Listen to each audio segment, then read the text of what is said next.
Hey there, lovely people. This is Sean, and I'm back at the lovely place today. And we're going to get a little bit more work done, and we're glad that you're here along with us. But before we start, or even talk about what we're going to do, I'm wondering if any of you guys have ever seen a shag hickory tree. Do you know what they look like? This is pretty cool. My land is full of these. So here is the bark. This one's what I call a twin hickory. It splits. But look at this bark. It's the coolest stuff. And of course, you know these things produce a lot of hickory nuts. And so you can't walk 1 inch up here at the lovely place without stepping on and rolling off of hickory nuts. In fact, just take a look. These have been all eaten up and falling apart. They've been here for a while. And they're always here. Brand new ones are always falling. In fact, when we did the concrete up there on the exterior of the barn, a couple of them fell while the concrete was drying, so there's an indentation or two of a hickory nut in the concrete.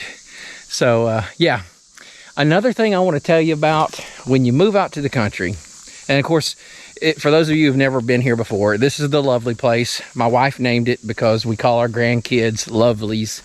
Hey lovely, what's going on? That's what she calls them. I call them all kinds of stuff. We have a lot of fun, those kids. There's 4 of them right now. Anyway, love them so much. But yeah, this is the lovely place, and this is a future homestead. We've done a lot of projects here, lots of things. And if you haven't done so, we'd love for you to subscribe to this channel. Come along on the journey. We've built the pole barn. We're turning it currently into a tiny house. It's taking time, but we're getting there. We ran propane and hooked that up. I got to do that myself. We've purchased water tanks that we're going to use the roof and the right kind of downspouts and PVC and all that to run into these big tanks to harvest our own rainwater. One day we hope to do a well. We want to do a root cellar. We're going to put solar out in the field or back on the additional property that we added to this place to make it a cool 60 acres, a lovely 60 acres. Because the sun's always over there. It's out there quite a bit. But these woods here, because that way is west, back in the woods, and there's about 40 acres of woods, but they will start shading that field to a certain point. And for us to put the solar panels out there, I need it to be at least 800 feet away from this barn in order to get the sun that I want. And the goal is to put a home, an actual house that we can live in officially right here one day. So there's so many other things that we've done, dozer work, excavator work, driveway work, trail work, you name it. We've done it. All kinds of tools that we've had to purchase and learn about, do service on. Anyway, join us here. We'd love to have you be a part of this cool, lovely journey. But today, what we're going to do, oh, wait, before I do, I know what I was about to say to you. I was about to tell you one of the cool things about moving to the country. And what led me to all that is we've not officially moved to the country yet. We are living in a suburb of a metropolitan area, right? A city. When you're in the city or even mini suburbs, people are busy and people don't have time to talk and slow down and just have a casual conversation. Everybody's in a hurry. It reminds me of that song that the group Alabama sung many, many moons ago. I think it went something like this, and I'm not going to sing it, but I'm in a hurry to get things done. I run and run or rush and rush until life's no fun. All I want to do is live and die. I'm in a hurry and I don't know why. That kind of sums it up for the city folks. And believe me, I mean, I've lived in the city a long time. And those of you who live in the city or in the suburbs, you get it. You know what I'm talking about. But you won't understand it completely until you come out and spend time in the country. And you meet people that have lived this lifestyle for a long time. It's a different pace, and it's a pace that I love. It's a pace I enjoy. And when I was a kid, I grew up, many of us did grow up in that pace of life. And there's just something about it that is more, for lack of a better term, more spiritual. because life's about relationships, right? It's about loving others, and it's about enjoying nature and connecting with nature in a godly way, in a way that we were designed and made to be a part of it. And you get to do that. I mean, I just stopped by a fabricating shop. I need something heavy duty welded, and I'm a new welder. I just bought my welder, which again, that when we got that's on the channel too. We've not done any welding on here yet because I'm not good enough to show you anything, but I need him to do something for me. And we talked an hour. I had no intentions of that, and but I enjoyed every minute of it. And I think we're going to be friends. And he's got some Harleys, and I've done a little riding in my past. And he said, hey, I got plenty here. We'll hop on one and go for a ride. I'm like, that sounds great to me. There's plenty of beautiful countryside here to do that in. But anyway, I just thought it would be an interesting little topic to tell you about, you know, and you know this. I mean, most of you, many of you live in the country and you live that lifestyle, and you know that it's superior. It's absolutely superior. I mean, we're trading time for money in most cases, and we've got to ask ourselves, what is our time really worth? And how much money do we really need? And are we just simply trading time for money so that we can buy things that we don't really need, so that we can spend more time paying those things off or purchasing those things, saving for those things? Or is it time, has this world told us that it is time to get back to basics, get back to just the necessities in life, and learn things that we've not learned? This gentleman I just spoke with, I mean, he can tear engines apart, fix them, tear them down, fabricate them, grind them, re-weld things, put them back together, and make things run that most of us would just scrap or throw away or give away on the side of the road. Those kind of things are going to be vital one day if we're in a position where we're all in a spot of survival, you know, because, I mean, will we even have fuel to run any of this machinery? Very likely not. And again, that brings us back to, why are we doing solar? We could actually go a 3/4 mile trip out to the road and run electricity in here. Or not even that far. We could connect off of a neighbor that's given me permission about half that distance in that direction. But I don't want to be relying on any grid. I want to be as self-sufficient as we can be. And we know that things can happen that can fry even your solar panels. And I want to learn more about how to protect that. I'm going to start doing some research on that. But we don't have them installed yet. Hopefully that'll come soon. But yeah, I don't want water from the county. I want water from the ground or from the sky. That's where it's at. And it's probably cleaner, probably healthier if you filter it right off, you know, from the sky and from the ground. But unfortunately, we don't have any mountain springs on this property that I have found yet.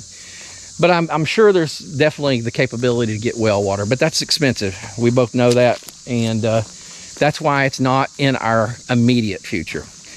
So today, back to why we're here. If you've watched one of our previous videos, you saw me and Mrs. Lovely, that's my wife, Mrs. Lovely. She was filming, we were using our Case IH75C tractor along with our WR Long 72-inch root rake grapple. Brush grapple, I think it's called, root rake brush grapple. And there were trees across the driveway. Anyway, I cut those down, or not down, I cut them all up with my steel chainsaw to MS261C. That's on the previous video where we did all the cutting and we did a ton of grappling. Today, I'm just gonna do some, we're here late because I had two big conversations. Yeah, I won't go into the other one, but it lasted at least 45 minutes as well with another great local guy. I'm telling you, good godly people that I'm running into, and I appreciate that, because nothing's better than finding good brothers and sisters in Christ that you can create a relationship with. I mean, that means a lot. We need community, and it's important. But anyway, you see that we've got all these big piles. This is Mrs. Lovely's handiwork. Every time there's a storm up here, these trees shed limbs. And this area here and all down and around, all in there, you can't mow, you can't cut unless you go through first and pick up limbs. And we've got pile after pile, and I didn't get to all those piles last time on the previous video, but we're gonna do it today. I think today, since the other one, Mrs. Lovely had to work her tail off following me around with the camera. Today, I think I'm gonna mount you directly to the tractor. We'll get a little bit before that so you can see the tractor if you've not seen it before, and the grapple. But then we're gonna mount you, and we're gonna get all this stuff. We're gonna take it out in the field. I've got a big pile on the other side of this green pile that's more fresh, that we're probably gonna might chip some of it, but we're definitely gonna be burning out there. So we got to get rid of some of this stuff. Believe me, I have no shortage with this 40 acres of woods. I have no shortage of limbs and little things that we can chip up. But we are going to have big gardens out here. Another part of being self-sufficient, gardens. We're going to grow tons of food. We're going to preserve tons of food. We're hoping that before long we can get fencing up and have animals here. Not living here yet is going to make all of that challenging when it comes to food, growing food, gardens, and taking care of animals. We're going to have to figure out how we're going to make that happen and how quickly we can get out here and maybe spend some time in a tiny house until we can get the home built. But anyway, I hope you enjoy some time with me here today and Mrs. Lovely as we clean this place up and get it ready to well, actually just get in a position where this fall, which we're getting close to fall, it's hot, and you can probably see that on my brow. It's really hot right now, but when the fall gets here and it's cool enough, we are transitioning our effort and our focus into this place. Right now, it's literally too hot to be in there installing 2x4s so that I can put up insulation, put up walls. And there are previous videos giving you a tour of where it's at this point and what we've done so far.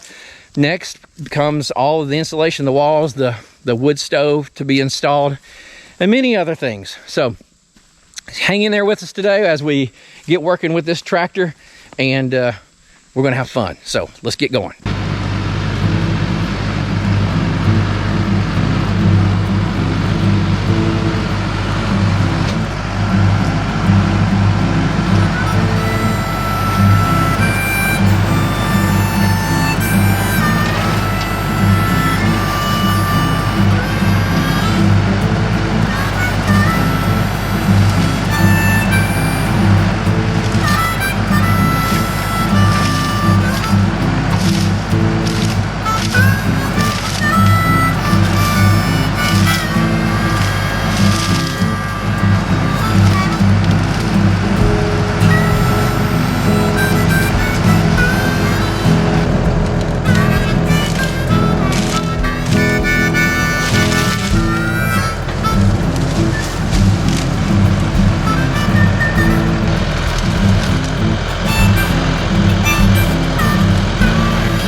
So, in case you're wondering why I did not go down aggressively right there, that was our old fire pit. So we've got a lot of rocks stacked around in a big circle right there. And I was trying to get down close enough to those rocks, but not get down there and knock them all over into the pile of wood. So unfortunately there, we'll have to come back and get a lot of that out by hand later over into a different pile and stop piling it there. We're gonna make our new fire pit over there near our chairs anyway. I just thought you should know why it looked a little weird there. But now we're gonna go over here after I dump this and probably go ahead and grab some of these big piles that have no rocks. It's gonna be quick, it's gonna be cool. We'll get you on the front of the tractor so that you can see it in motion.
now you're in the tractor with me where it's cool.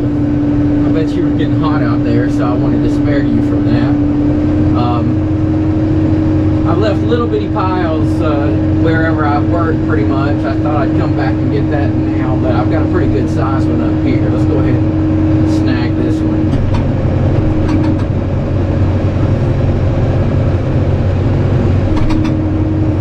But I do have several others just kind of scattered all around, decent sized piles that we'll get first. Then we'll get that little stuff if we can.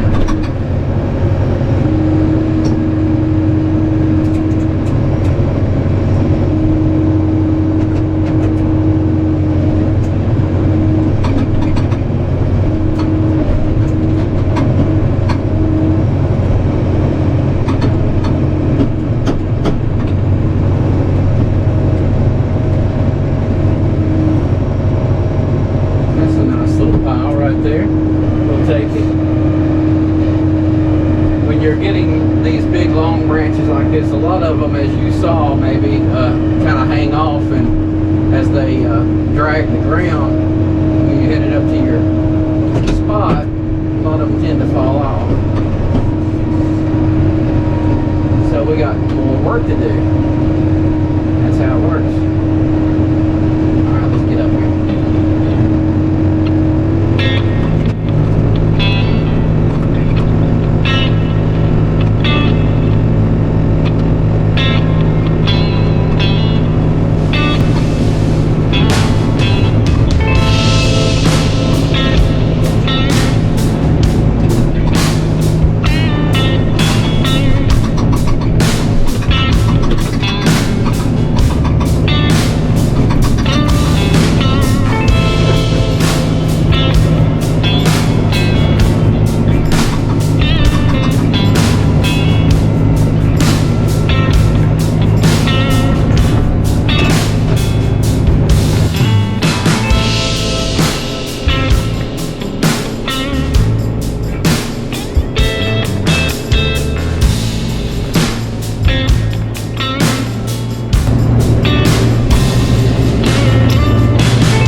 Grapple, because imagine the work that would be required of you to just do what we just did in those last 2 loads without this thing. I mean, there are other ways to do it.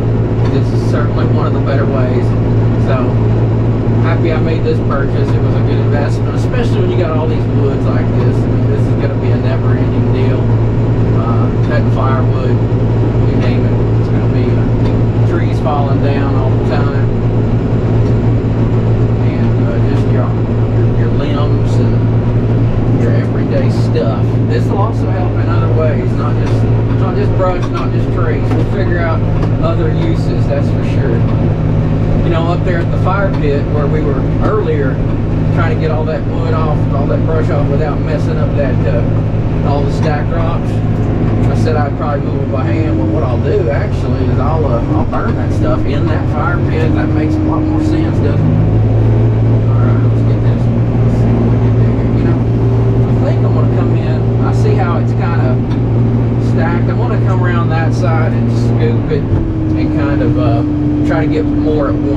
I would be able to get doing it that way. So when you're in these woods, you got to be careful. I got a tree about a foot from the back of my cab here. You got to watch for low limbs, because if you back in there toward it and there's a limb sticking right towards your glass, well, I could be right back where I started just a week or two ago. If you haven't watched that video, I had a tractor accident where my back glass got busted out.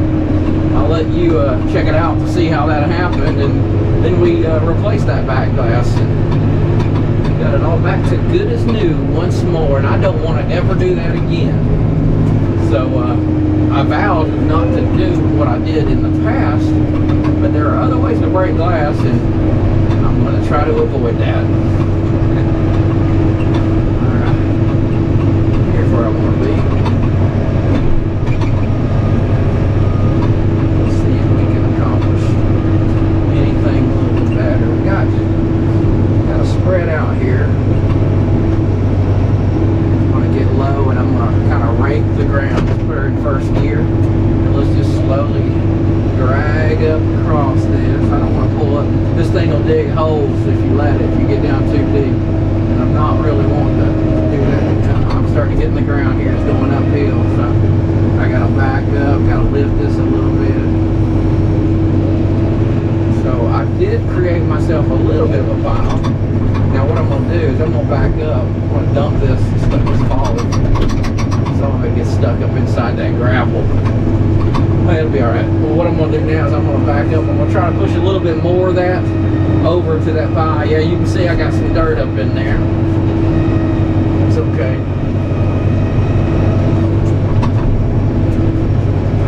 That's why they call it a root rake, right? I'm not trying to rake any roots right now. I'm just trying to get it all in one spot.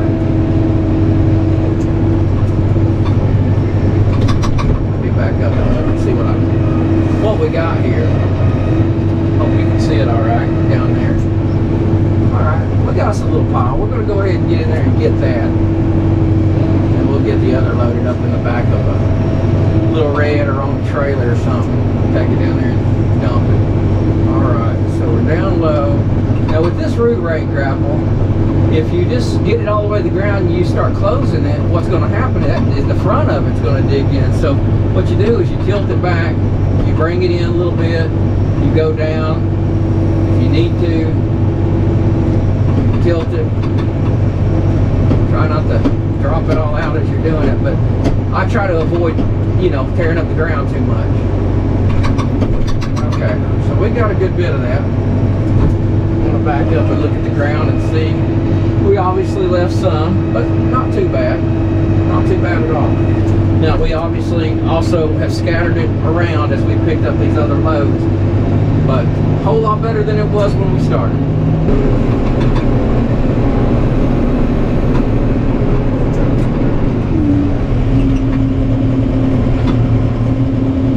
Tell you what, looks like a lot of that's about to fall down this direction. I want to see if I can come back and push that stuff that's on top on back in there a little bit.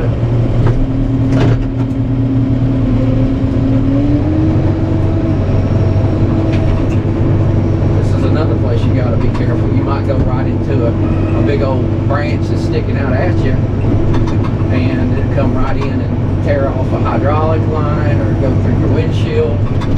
I'm telling you, these tractors, there is no time to snooze. I've learned that the hard way. Yeah.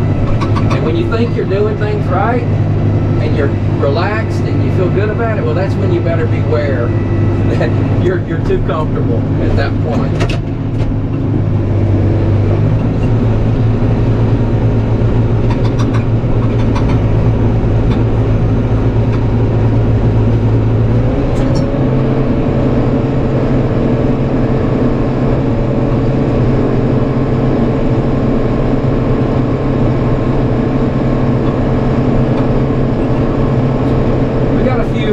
Piles, 2 or 3 up there, near and behind the barn. Let's go grab them.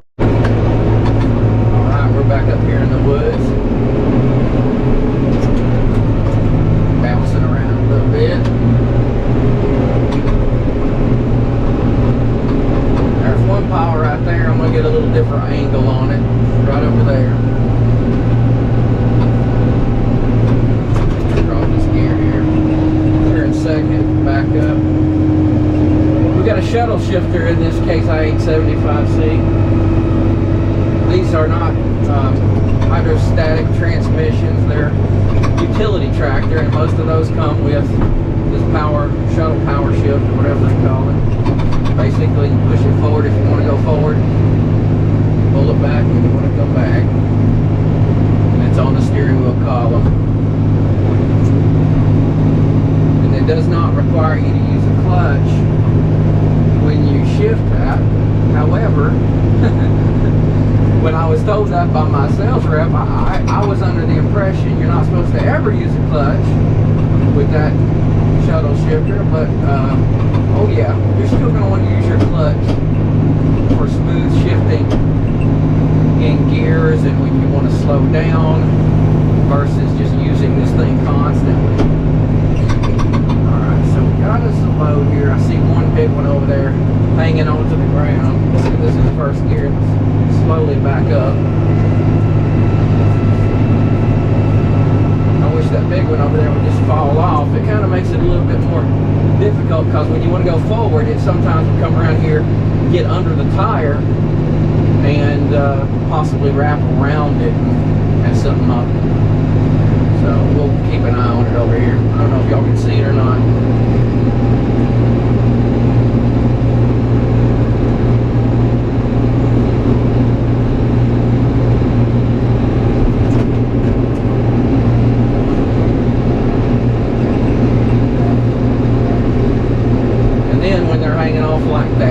Also got to play a little dodge tree as I'm cutting around and try to make sure that I don't go through a group of trees that's too close. Mrs. Lovely over there piling more limbs that I've been dropping on top of that old pile, and she's laughing at this limb hanging off here. Now when I make this long turn like this, it's coming toward the tire. Like I said, now I got to cut to the left, and let's see if it goes under the tire. Oh, it's close.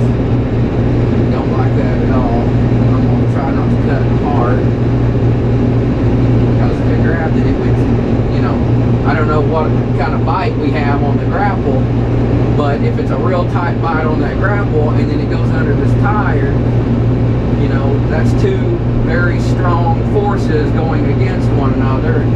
That's never a good thing. You know that if you're married. Just kidding.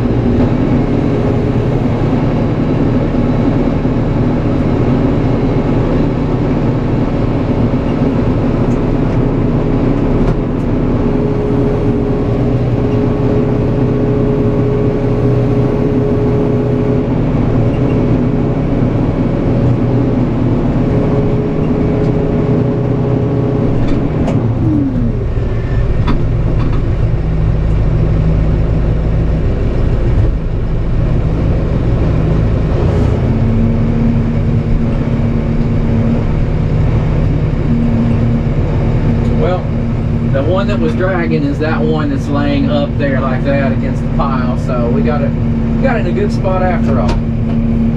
Alright, let's go back over there where Mrs. Lovely was in the woods here stacking my leftovers and see if we can grab any of those. Now I should have came in a little different angle, but we can fix that.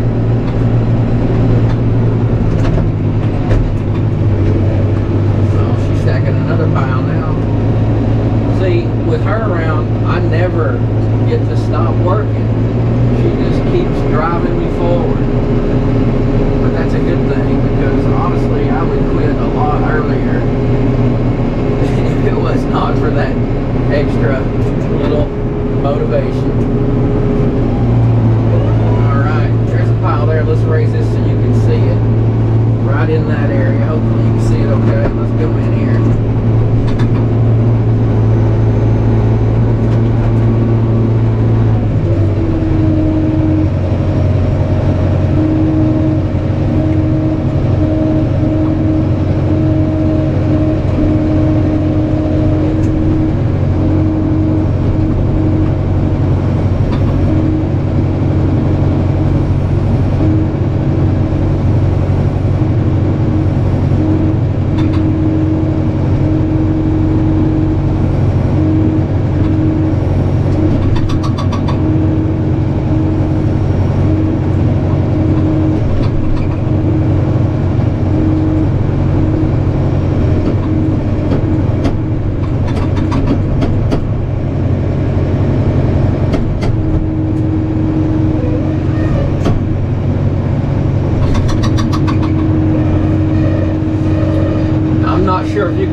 or dual cylinder, dual claw grapple.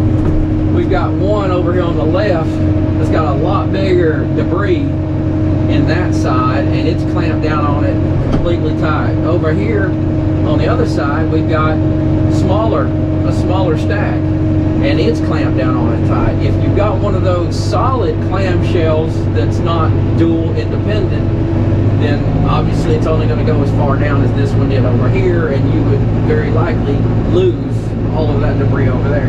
No grapple, in my opinion, is going to be perfect. You get benefits from each style, and you also have some downfalls to each style. But after I weighed out all the options, and there are many other options than what I just mentioned, this seemed to be at least what I landed on, right or wrong, but I felt like it was the right choice for me.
part of the tree that had fallen, and I just flipped it over. I was gonna push it around, and I still could. This grapple's just the boss. It's tough. I've done a lot of stuff with this thing. I've moved a lot of big wood and small wood, and so far every tine on this thing is still straight and true. I've had no bending just yet. I think WR Long makes a good, solid, strong grapple with some good quality steel. At least that's my experience so far. But yeah, I'm just gonna leave this right here. I'll come back. That's pretty cool right there. That's where I guess another big limb came off of it that might have connected to it. I'm not sure. But anyway, that's pretty slick. I'll come down here with my chainsaw in the near future, get this cut up, have some good firewood from this one. Might save this long one for possible timber. Not sure, but we'll definitely make good use of it. That's a good girl. Yes, it is. You too. You too. You having fun out here? You enjoying the country? Are you a country dog? Where you going, Luna? Okay, so Luna is a girl that likes to just kind of hunt all the time. So she's going to her wood pile, and she's just going to stare at it for about 20 minutes.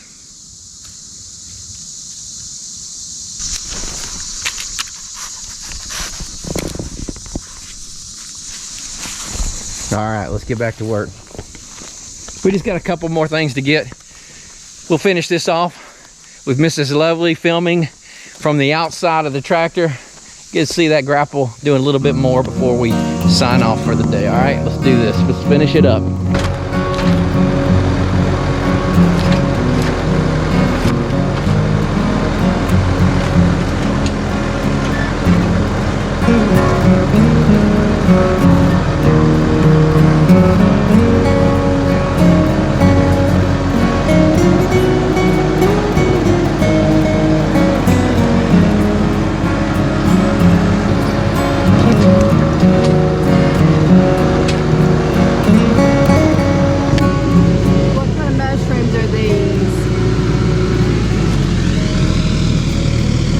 Turkey tails or oyster mushrooms. Leave us a comment and let us know what you think.